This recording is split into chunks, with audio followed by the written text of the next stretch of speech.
Moving on to the lower pump assembly, we have a ball valve, 2 pieces of PVC, a PVC union, and a male threaded PVC fitting. As with all of these steps, you will want to take the internal measurements of your PVC fittings to find out what size PVC you will use to join the 2 fittings together. For these two, these both have 1-inch depths. So this piece is 2 inches, and then this piece has a 3/4 inch depth. So I will be joining these 2 together with a 1 3/4 inch piece of PVC. The only other thing to cover is the orientation of the PVC union as you assemble these.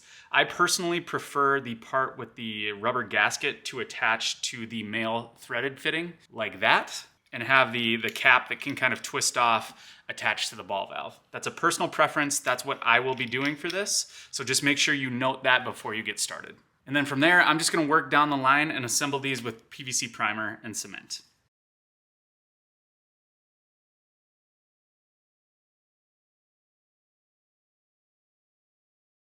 Of course, with all our PVC connections, we will insert, twist, and then hold, and you can clean up the edges with a paper towel if you want.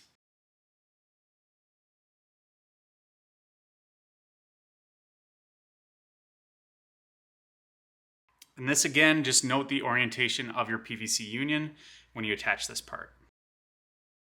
An insert with a twist and hold as it sets up. And we'll move on to our last piece of PVC.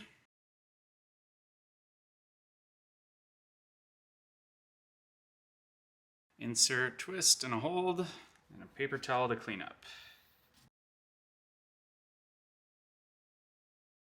Then we're on to the last piece.